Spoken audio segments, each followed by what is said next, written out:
আসসালামু আলাইকুম। আশা করি সকলে ভালো আছেন। আমি আলহামদুলিল্লাহ খুব ভালো আছি। তো মাত্র আমাদের আসর নামাজ শেষ হলো।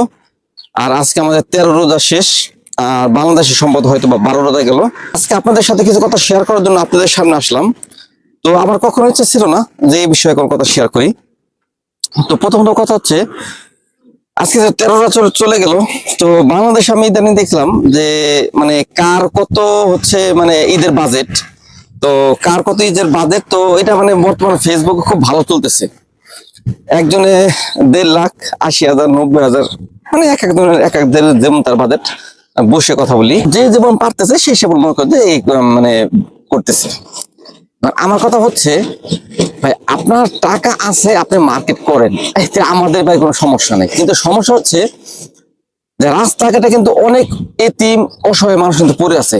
রাস্তাঘাটে যেমন তেমন, যেমন ধরো অনেক কিন্তু গরিব মানুষ আছে, তাদের কিন্তু আসলে মানে মার্কেট করবে বা তাদের কিছু কেনাকাটা করবে এই ধরনের করে সামর্থ্য তাদের নাই।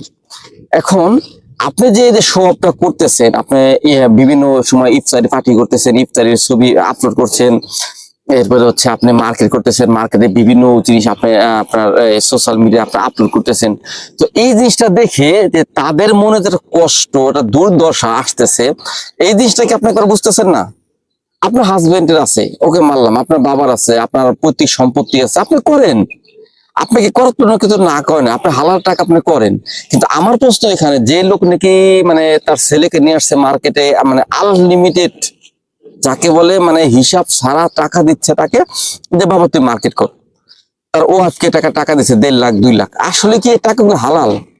মানে আমার ভিতরে মানে এই কনফিউজটা আসে যে আসলে তাদের টাকাগুলো কি হালাল? আমারও বুঝ আসে না যে 1.5 লাখ, 2 লাখ টাকা বা আনলিমিটেড টাকা কিভাবে তারা আবার মার্কেটে মানে দিতে পারে। আমার মাথাটা বুঝ আসে না। আমি নিজেও এক প্রবাসী, তাই না?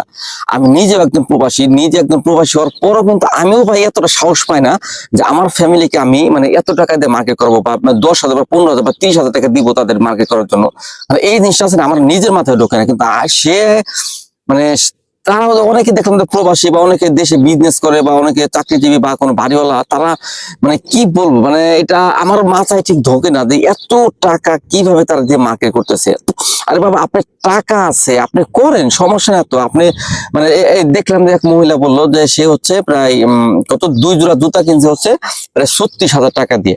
আসলে কি মানে মানে 2 জোড়া জুতা সে 36,000 টাকা, মানে কি এমন জুতা ভাই? এটা থেকে স্বর্ণ আছে না আর কিছু আছে? এটা আমার মাথায় ভাই ঢুকতেছে না যে 2 জোড়া জুতা সে 36,000 টাকাতে কিনে নিছে। আবার একজনকে দেখলাম যে তার ছেলেকে কার্ড দিয়ে দিছে যে বাবা তুমি যত মন চায় তুমি এটা মার্কেট করো। এটা অ্যাকচুয়ালি একটা বিল আসে, এটা ছাড়া কোনো কিছু না। আপনাদেরকে নিজেদের মানে কি বলবো, অত মানে এখন কথা বলবে কি মানে আপনি নিজের চরকায় নিজে তেল দেন। আসলে ভাই নিজের চরকায় নিজে তেল দেবো এটা ঠিক আছে, আমার চরকায় তেল আমি দিব এটা ঠিক আছে। কিন্তু আপনাদের স্বভাবের কারণে যে অনেকে যে আপনার মানে গরিব যে অসহায় বা যারা দিন খাইতে পারতেছে না, বাংলাদেশে এখনো আনাচে কানাচে এমন গরিব মানুষ আছে, তারা যে মানে সকালবেলা কি খাচ্ছে, দুপুরবেলা মানে কি খাবে সে কথা বলতে পারে না, আবার দুপুরবেলা কি খাচ্ছে তারা রাত্রে তারা বলতে পারে না। মানে এমনও মানুষ তারা কিন্তু আমাদের বাংলাদেশে আছে, অথচ আমরা মানে শো অফ করতেছি এটা ওটা এটা দিয়ে সবকিছু দিয়ে। এটা আসলে মোটেও ঠিক না। তো আমার একটা মানে আপনার কাছে অনুরোধ থাকবে, আপনারা যে যা পারেন এটা করেন, আপনার সমস্যা নাই। কিন্তু এগুলো সাদিক দেখছেন, এক ছাগলে কিন্তু মানে কোটি টাকা সম্পদ খাই দিছে এগুলো সাদিকে। এগুলো সাদিকে এবার ছাগল সে নিজেও জানতো না যে সরকারি কর্মকর্তা তার ছেলে এবং এগুলো সাদিক তার সবারই খাই দিব। তো যারা এই সমস্ত শো অফ করেন, একটু চিন্তা ভাবনা করে তারা শো অফটা করবেন। তো ভিডিওটি ভালো লাগলে অবশ্যই সাবস্ক্রাইব লাইক করে সাথে থাকবেন। ধন্যবাদ।